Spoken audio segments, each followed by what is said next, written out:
Hai, salam jumpa bersama saya Bapak Yuda. Hari ini kita akan membahas materi pembelajaran tentang listrik statis dalam kehidupan sehari-hari. Adapun kompetensi dasar pada pembelajaran kita kali ini untuk kompetensi dasar dalam hal pengetahuan yaitu 3.4 menjelaskan konsep listrik statis dan gejalanya dalam kehidupan sehari-hari, termasuk kelistrikan pada sistem saraf dan hewan yang mengandung listrik. Kemudian, untuk kompetensi dasar tentang keterampilannya yaitu 4.4 menyajikan hasil pengamatan tentang gejala listrik statis dalam kehidupan sehari-hari. Indikator pencapaian kompetensi yang kita harapkan pada pertemuan yang pertama ini yaitu yang pertama memberi contoh gejala kelistrikan yang terjadi dalam kehidupan sehari-hari, kemudian menganalisis peristiwa yang terjadi pada penggaris plastik yang digosokkan pada rambut yang kering. Kemudian yang ketiga, mengidentifikasi jenis-jenis muatan listrik. Dan yang terakhir, menjelaskan interaksi dua muatan listrik. Sekarang, apabila kalian amati pada gambar, itu ada petir, ya. Ada petir yang terjadi di suatu kota pada malam hari. Apa gunanya kita belajar tentang listrik statis? Salah satunya ini, mengapa sih kok bisa terjadi petir? Mengapa orang bisa mati ketika tersambar petir? Petir itu apa sih sebenarnya itu ya? Sebenarnya yang akan kita bahas. Tentunya untuk menjawab pertanyaan ini, kita harus menggunakan konsep-konsep dasar fisika, yaitu tentang listrik statis. Apa sih listrik statis itu? Nanti akan kita bahas. Nah, ini contoh penerapan sistem listrik statis pada kehidupan kita ya di sekolah ya. Kalau kalian pernah menggunakan penggaris plastik yang kalian gosok-gosokkan ke rambut, itu akan bisa menarik sobekan kertas-kertas kecil seperti yang tampak pada layar kalian. Mengapa penggaris plastik yang digosok-gosokkan pada rambut dapat menarik kertas-kertas yang kecil? Mungkin ada yang bisa langsung menjawab sendiri ya dalam hati, boleh juga dituliskan. Mengapa sih penggaris plastik yang digosok-gosokkan pada rambut dapat menarik kertas-kertas kecil? Nah, pada hal ini, untuk menjawab pertanyaan ini, kita harus memahami tentang atom. Jadi pada dasarnya, listrik statis itu adalah muatan listrik yang tidak bisa bergerak. Ya, tidak bisa bergerak. Tidak menghasilkan arus listrik. Secara sederhananya seperti itu.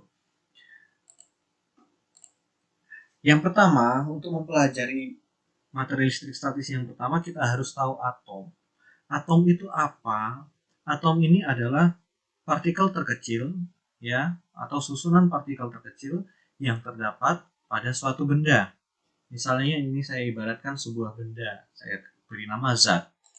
Di dalam zat ini ada partikel-partikel. Apabila diperbesar, ini ada partikel-partikel ini yang tersusun sangat rapat. Ini apabila bendanya sangat padat ya, benda yang padat, maka atomnya tersusun sangat rapat. Nah, atom itu hanya terdiri dari satu buah ini, satu buah lingkaran ini ya, tidak semuanya ya. Itu atom. Nah, di dalam atom ini sendiri ada bagiannya. Ada yang disebut dengan inti atom, itu berada di tengah. Kemudian ada elektronnya.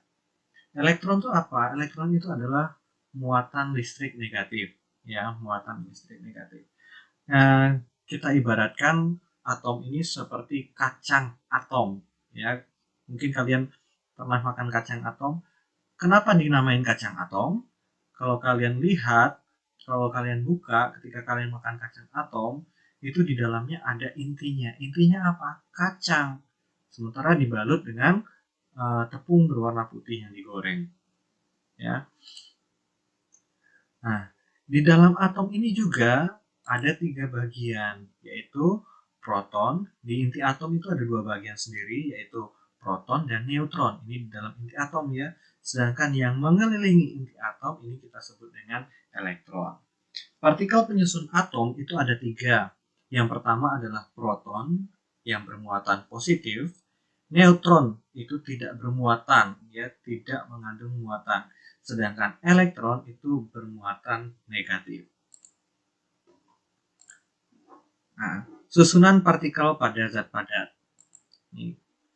Zat padat apabila kita pecahkan menjadi partikel-partikel yang sangat kecil. Nah, satu buah atom atau satu partikel ini digambarkan atom. Neutron ini netral, elektron ini bermuatan negatif, proton itu bermuatan positif. Ya, nih yang lingkaran ini disebut dengan neutron, yang warna coklat ini kita sebut dengan elektron, dan warna merah ini kita sebut dengan proton. Teori atom. Atom terdiri dari partikel-partikel antara lain yang sudah kita sebutkan tadi.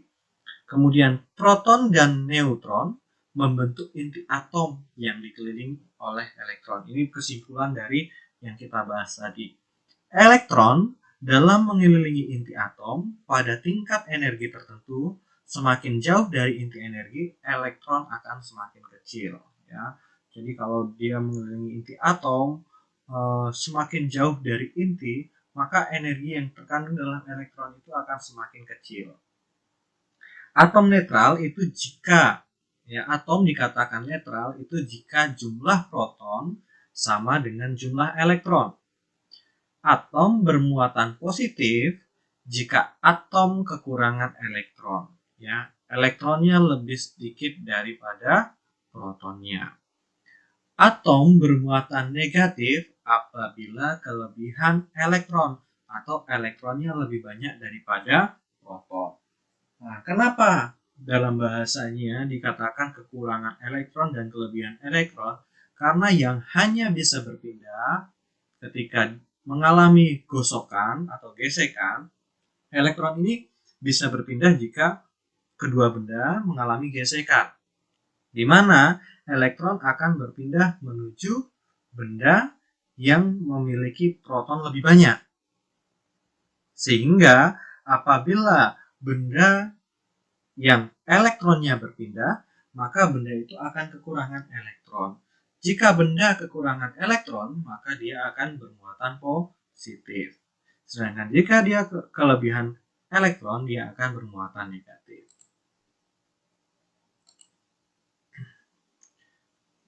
Berikutnya kita akan melihat model atom.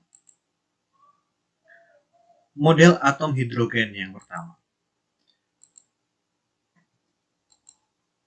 Atom hidrogen ini hanya terdiri satu inti atom dan satu elektron.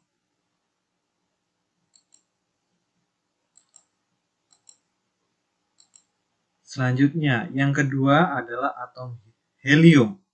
Atom helium ini memiliki neutron, elektron, dan proton. Ya. Berapa jumlah proton pada atom helium?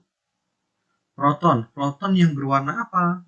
Proton yang berwarna merah. Ada berapa yang berwarna merah? Ya, betul, ada 2. Berapakah jumlah elektron pada atom helium itu? Elektron adalah yang warna coklat yang mengelilingi dari inti atom. Ada berapa? Ada 2. Apakah atom helium di atas bermuatan listrik? Jawabannya apa? Tidak. Kenapa? Kenapa atom helium di atas bersifat netral atau tidak bermuatan listrik? Ada yang tahu? Ya, betul sekali. Karena jumlah proton dan jumlah elektronnya sama. Ya. Karena dia sama, dia akan bersifat netral. Seperti yang dikatakan pada sebelumnya, jika jumlah elektronnya lebih banyak, dia akan bermuatan negatif. Kalau jumlah elektronnya lebih sedikit, dia akan bermuatan positif. Yang ketiga adalah atom litium. Atom litium. Berapakah jumlah atom pada atom litium tersebut? Ada berapa jumlah atom pada atom litium itu? Jumlah protonnya ya. Ada 1, 2, dan 3. Proton kita lambangkan warna merah ya. Berapakah jumlah elektron? Elektron itu yang mengelilingi. Wah, cepat sekali ya. Cepat sekali. Ada berapa? Ada 3. Apakah atom litium tersebut bermuatan listrik? Bermuatan listrik tidak. Protonnya tadi berapa?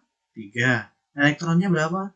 3. Berarti dia tidak bermuatan atau disebut dengan netral ya. Mengapa atom lithium tersebut netral? Karena jumlah elektronnya sama dengan jumlah protonnya ya. Jadi demikian bila mana atom dikatakan netral jika jumlah elektron sama dengan jumlah protonnya atau jumlah elektron sama dengan jumlah proton ya. Muatan negatif sama dengan jumlah muatan positif. Baiklah, kita lanjutkan. Muatan listrik pada atom. Di sini ada atom natrium. Ya, natrium ini memiliki 11 proton. Dan atom klor yang memiliki 17 proton. Ini artinya plus 11 sama plus 17 ya. Apakah atom natrium itu netral? Iya, karena jumlah proton dan jumlah elektronnya ini sama. Ya, silakan dihitung sendiri. Kalau kalian bisa sambil di pause video ini kalian bisa menghitungnya ya. Sedangkan atom klor ini juga sama jumlahnya antara atom protonnya dan elektronnya ya, muatan positifnya dan muatan negatifnya juga sama. Ya. Sehingga apabila didekatkan ternyata satu elektron dari atom natrium ini ya berpindah menuju ke atom klor. Akibatnya apa? Akibatnya apa setelah itu terjadi? Ya, karena sesuatu hal elektron pada atom Na atau natrium ini dapat berpindah ke atom klor.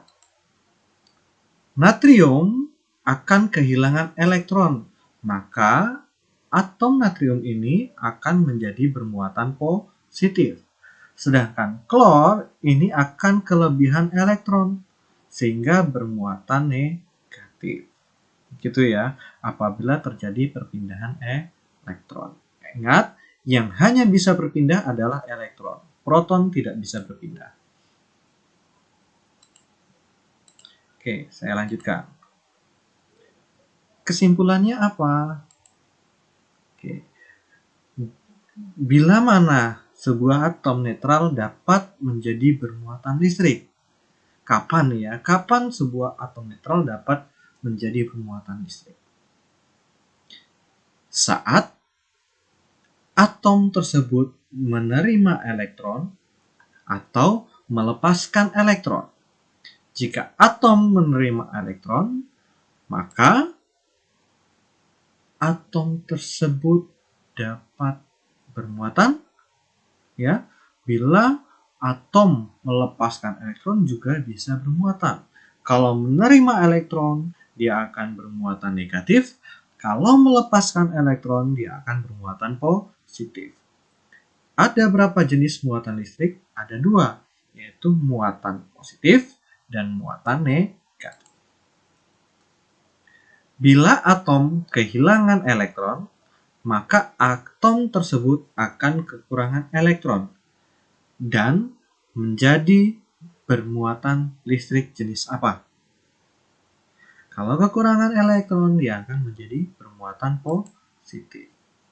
Bila atom menerima elektron, maka atom tersebut akan kelebihan elektron dan menjadi bermuatan listrik jenis ya, menjadi atom negatif.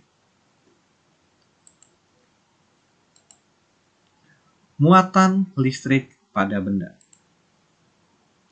Ini yang sering kita lakukan di sekolah ya. Ada penggaris, kita gosok-gosokkan ke rambut ya, penggaris plastik, kita gosok-gosokkan ke rambut, kemudian dia bisa menarik sebuah bulu ayam, atau bisa juga menarik rambut temenmu yang lain, atau juga bisa menarik potongan kertas. Silahkan kalau kalian punya penggaris plastik di rumah, dicoba di rumah ya. Bisa juga menggunakan penggaris karet sebenarnya. Bagaimana hal itu dapat terjadi? Apa yang terjadi dengan penggaris plastik dan bulu ayam sehingga bulu ayam dapat ketarik oleh penggaris plastik? Nah, ini berdasarkan konsep tadi itu sebenarnya ada hubungan, yaitu ketika penggaris itu kita gosokkan ke rambut, itu ada terjadi perpindahan elektron. Ya, sehingga penggaris plastik ini menjadi bermuatan tertentu. Nah, kita anggap dia bermuatan positif. Kalau dia bermuatan positif, berarti dia akan membutuhkan elektron. Nah, jika ini bermuatan positif, kita dekatkan, apa yang terjadi? Tentu elektron ini ingin pindah, tetapi tidak bisa karena benda ini tidak bersentuhan, ya, tidak mengalami gesekan. Maka benda ini seolah bergerak seperti ada magnetnya, ya, begitu ya. Selanjutnya, muatan listrik pada suatu benda. Nah, ini ada kegiatan yang harus kalian lakukan di rumah, ya. Kalau tidak ada kain wol, bisa kalian gunakan rambut, ya. Bisa kalian gunakan rambut, diamati, boleh pada saat ini kalian pause video ini, kemudian kalian catat untuk prosedur percobaannya, kemudian kalian isikan pada tabel, ya, kalian catat, kalian isikan di tabel. Nanti saya minta kalian foto, ya, foto baik kalian dalam melakukan percobaan. Yang pertama saya minta foto dalam melakukan percobaan. Yang kedua adalah foto ketika hasil ini sudah kalian tuliskan, ya. Gitu ya, berarti ada 2 foto tugas hari ini. Tidak susah-susah ya. Yang pertama, alatnya hanya kaca, penggaris plastik, kain sutra, dan kain wol. Oke, apabila di rumah kalian hanya ada penggaris plastik, ya, boleh kok kalian hanya menggunakan penggaris plastik dan kain wol. Yang penting apa? Ada foto ketika kalian melakukan percobaan dan ada hasilnya, ya. Gaya yang timbul ini apakah dia tarik menarik atau tolak menolak, ya, begitu ya. Tarik menarik atau tolak menolak, atau plastik itu mendekati, ya. Plastik itu akan mendekati atau kaca yang mendekati, ya, nanti tergantung dari hasil percobaan yang kalian lakukan. Oke? Gitu ya. Jadi tidak harus semuanya, ya. Tetapi kalau kalian punya semuanya itu akan lebih baik. Tetapi kalau kalian punya hanya penggaris plastik, gunakan penggaris plastik. Gitu ya. Semakin lengkap semakin baik tentunya. Kalian punya pengalaman yang lebih banyak. Tetapi kalau terpaksanya tidak ada, itu juga tidak masalah. Kesimpulan. Apakah penggaris plastik memiliki jenis muatan yang sama dengan jenis muatan kaca? Ya. Oke, ini kesimpulan yang lebih mendalam lagi. Apakah penggaris plastik memiliki jenis muatan yang sama dengan jenis muatan kaca? Kalau begitu, penggaris plastik yang telah digosokkan dengan kain wol atau rambut, kita tetapkan menjadi bermuatan listrik jenis apa? Dan pada kaca yang telah digosokkan dengan kain sutra, kita tetapkan menjadi bermuatan listrik jenis apa? Nah, kalau kalian tadi sudah melakukan percobaan, tentunya kalian bisa menjawab ini. Tetapi tidak menutup kemungkinan juga kalian bisa mencari di berbagai sumber untuk menjawab pertanyaan ini, ya. Pertanyaan ini nanti juga kalian tuliskan di buku kalian yang difoto nanti, ya. Begitu ya. Di bawah tabel. Jadi prosedur pengamatannya nggak usah dibuat, langsung tabel, kemudian kesimpulan. Gitu? Ya. Oke, baiklah. Sejauh ini apakah ada pertanyaan? Terima kasih. Kita tidak usah panjang-panjang untuk membahas materi pada hari ini karena ini baru pertemuan pertama, ya.